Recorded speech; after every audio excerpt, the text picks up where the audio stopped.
Hello guys, back to my channel Ranjit পূজা হলো সেখানে বসে তোমাদের স্বাগত জানাই। তারপরে রেসিপি নিয়ে আজকে বানাবে চিকেন মশলা। তাছাড়া তুমি থাকো। তো চিকেনটা ধোয়ার সঙ্গে সঙ্গে আমি একটু ভিনেগার দিয়ে দিয়েছিলাম। তো এখানে আমি হলুদ দিয়ে দিলাম, লঙ্কা গুঁড়ো দিয়ে দিলাম, আদা রসুন বাটা দিয়ে দিলাম, নুন দিয়ে দিলাম, সাদা তেল দিয়ে দিলাম। এটি আমি কিছুক্ষণ রেখে দেবো।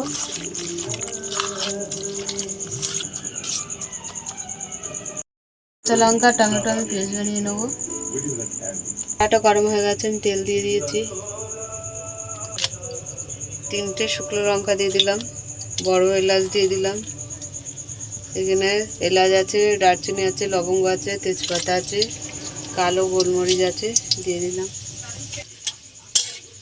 আমি বড় বড় করে পেঁয়াজ কেটে রেখেছিলাম, দিয়ে দিলাম।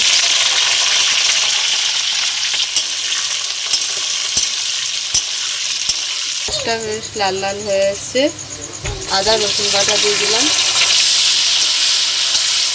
জিরে পাউডার 1 চামচ দিয়ে দিলাম, ধনে পাউডার 1 চামচ দিয়ে দিলাম,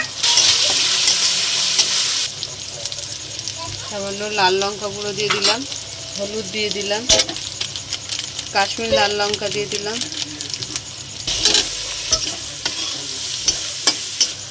টমেটো কাঁচা লঙ্কা বাটা দিয়ে দিলাম, স্বাদ মতো নুন দিয়ে দিলাম, তো টক দই দিয়ে দিলাম। ভালো করে কষে নেব।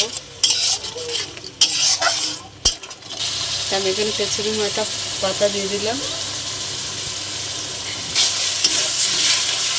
আমাদের মশলা থেকে তেল ছেড়ে দিয়েছে।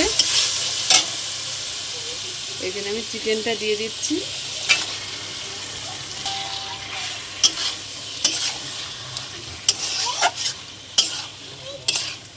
তো চাপা দিয়ে দিলাম, তো ঢাকাটা খুলে দিচ্ছি।